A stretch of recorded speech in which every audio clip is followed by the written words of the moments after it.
Hidup ini adalah kesempatan. Hidup ini untuk melayani Tuhan. Jangan sia-siakan waktu yang Tuhan. Dan sesudah beberapa lama, datanglah firman Tuhan kepada Elia dalam tahun yang ketiga. Pergilah, perlihatkanlah dirimu kepada Ahab, sebab aku hendak memberi hujan ke atas muka bumi. Lalu pergilah Elia memperlihatkan diri kepada Ahab. Adapun kelaparan itu berat di Samaria. Sebab itu Ahab telah memanggil Obadya yang menjadi kepala istana. Obadya itu seorang yang sungguh-sungguh takut akan Tuhan. Karena pada waktu Isabel melenyapkan nabi-nabi Tuhan, Obadya mengambil 100 orang nabi, lalu menyembunyikan mereka 50-50 sekelompok dalam gua, dan mengurus makanan dan minuman mereka. Ahab berkata kepada Obadya, "Jelajahilah negeri ini, dan pergilah ke segala mata air dan ke semua sungai. Barangkali kita menemukan rumput, sehingga kita dapat menyelamatkan kuda dan bagal, dan tidak usah kita memotong seekor pun dari hewan itu." Lalu mereka membagi-bagi tanah itu untuk menjelajahinya. Ahab pergi seorang diri ke arah yang satu, dan Obadya pergi ke arah yang lain. Sedang Obadya di tengah jalan, ia bertemu dengan Elia. Setelah mengenali dia, ia sujud serta bertanya, "Engkaukah ini, hai Tuanku Elia?" Jawab Elia kepadanya, "Benar, pergilah, katakan kepada tuanmu, Elia ada." Tetapi jawab Obadya, "Apakah dosa yang telah kuperbuat? Maka kau hendak menyerahkan hambamu ini kepada Ahab, supaya aku dibunuhnya. Demi Tuhan Allahmu yang hidup, sesungguhnya tidak ada bangsa atau kerajaan yang tidak didatangi suruhan tuanku Ahab untuk mencari engkau. Dan apabila orang berkata, ia tidak ada, maka ia menyuruh kerajaan atau bangsa itu bersumpah bahwa engkau tidak ditemukan di sana. Dan sekarang engkau berkata, pergilah, katakan kepada tuanmu, Elia ada. Mungkin terjadi apabila aku sudah pergi daripadamu, Roh Tuhan mengangkat engkau ke tempat yang tidak kuketahui. Kalau aku sampai kepada Ahab untuk memberitahukannya, dan engkau tidak didapatinya, tentulah ia akan membunuh aku.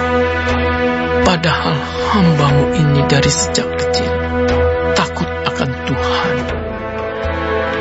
Tidakkah diberitahukan kepada tuanku apa yang telah kulakukan pada waktu Isabel membunuh nabi-nabi Tuhan? Bagaimana aku menyembunyikan 100 orang nabi-nabi Tuhan dalam gua, 50-50 sekelompok, dan mengurus makanan dan minuman mereka. Dan sekarang, mengapa engkau ini berkata, pergilah, katakan kepada tuanmu, Elia ada. Ia pasti akan membunuh aku." Jawab Elia, "Demi Tuhan semesta alam yang hidup, yang kulayani, sesungguhnya hari ini juga aku akan memperlihatkan diri kepadanya." Lalu pergilah Obadya menemui Ahab dan memberitahukan hal itu kepadanya. Kemudian Ahab pergi menemui Elia. Segera sesudah Ahab melihat Elia, ia berkata kepadanya, "Engkaukah itu yang mencelakakan Israel? Jawab Elia kepadanya, "Bukan aku yang mencelakakan Israel, melainkan engkau ini dan kaum keluargamu. Sebab kamu telah meninggalkan perintah-perintah Tuhan, dan engkau ini telah mengikuti para Baal. Sebab itu, suruhlah mengumpulkan seluruh Israel ke Gunung Karmel. Juga nabi-nabi Baal yang 450 orang itu, dan nabi-nabi Asyera yang 400 itu, yang mendapat makan dari meja istana Yezebel." Ahab mengirim orang ke seluruh Israel dan mengumpulkan nabi-nabi itu ke Gunung Karmel. Lalu Elia mendekati seluruh rakyat itu dan berkata, "Berapa lama lagi kamu berlaku timpang dan bercabang hati? Kalau Tuhan itu Allah, ikutilah Dia. Dan kalau Baal, ikutilah dia." Tetapi rakyat itu tidak menjawabnya sepatah kata pun. Lalu Elia berkata kepada rakyat itu, "Hanya aku seorang diri yang tinggal sebagai nabi Tuhan. Padahal nabi-nabi Baal itu ada 450 orang banyaknya. Namun, baiklah diberikan kepada kami 2 ekor lembu jantan. Biarlah mereka memilih seekor lembu, memotong-motongnya, menaruhnya ke atas kayu api. Tetapi mereka tidak boleh menaruh api. Aku pun akan mengolah lembu yang seekor lagi, meletakkannya ke atas kayu api, dan juga tidak akan menaruh api. Kemudian, biarlah kamu memanggil nama Allahmu, dan aku pun akan memanggil nama Tuhan. Maka Allah yang menjawab dengan api, Dialah Allah." Seluruh rakyat menyahut. Katanya, "Baiklah demikian."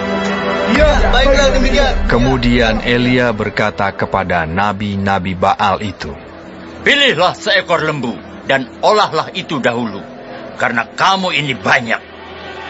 Sesudah itu panggillah nama Allahmu, tetapi kamu tidak boleh menaruh api."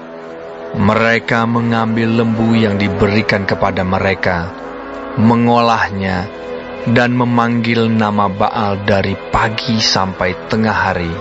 Katanya, "Ya Baal, jawablah kami." tetapi tidak ada suara, tidak ada yang menjawab. Sementara itu, mereka berjingkat-jingkat di sekeliling mesbah yang dibuat mereka itu. Pada waktu tengah hari, Elia mulai mengejek mereka. Katanya, "Panggillah lebih keras. Bukankah dia Allah? Mungkin dia merenung. Mungkin ada urusannya. Mungkin ia bepergian. Barangkali ia tidur dan belum terjaga." Maka mereka memanggil lebih keras, serta menoreh-noreh dirinya dengan pedang dan tombak, seperti kebiasaan mereka, sehingga darah bercucuran dari tubuh mereka. Sesudah lewat tengah hari, mereka kerasukan sampai waktu mempersembahkan korban petang. Tetapi tidak ada suara, tidak ada yang menjawab, tidak ada tanda perhatian. Kata Elia kepada seluruh rakyat itu, "Datanglah dekat kepadaku."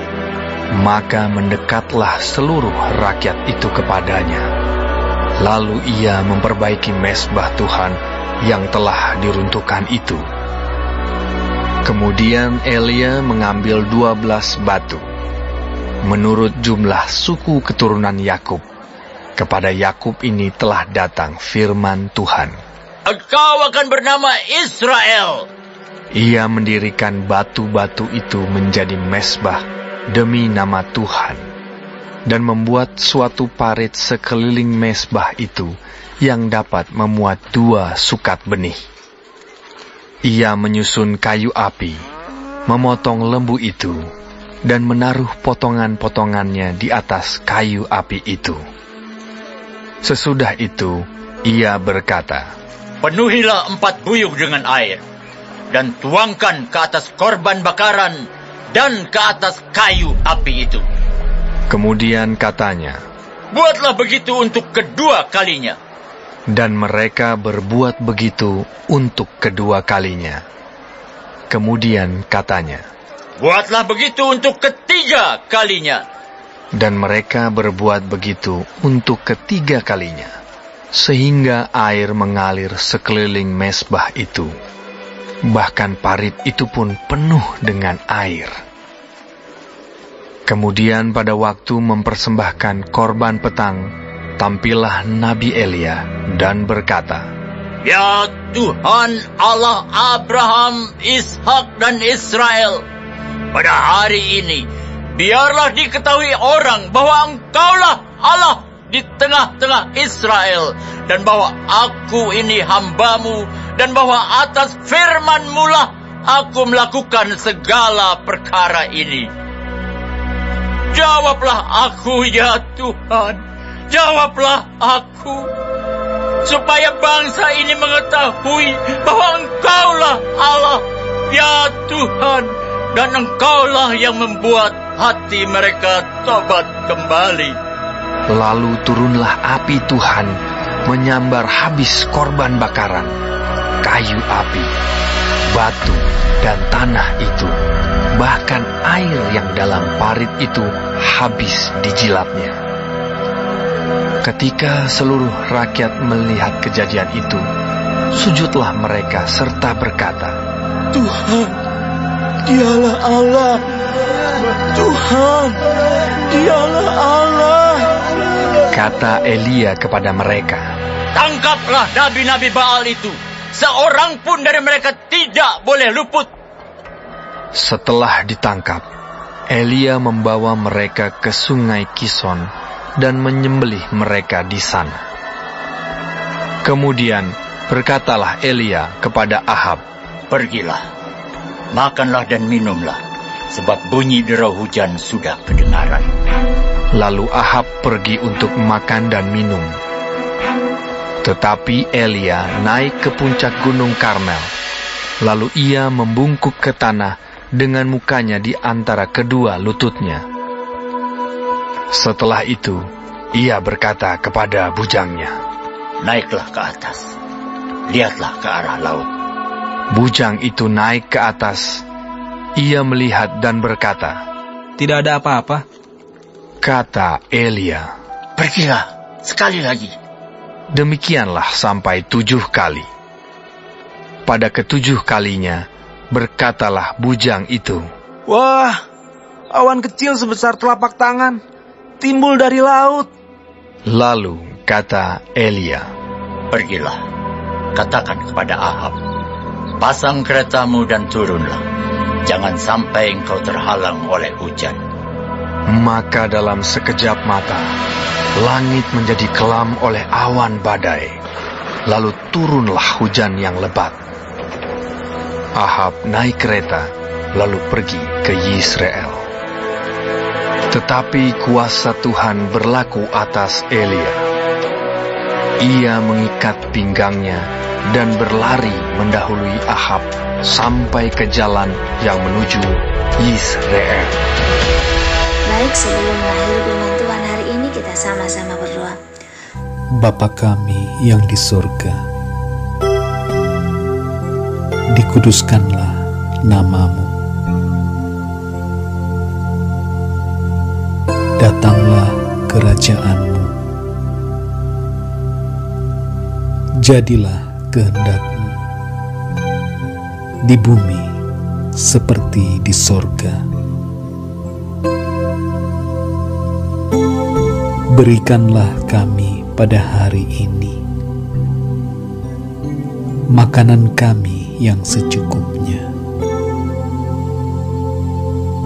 dan ampunilah kami akan kesalahan kami,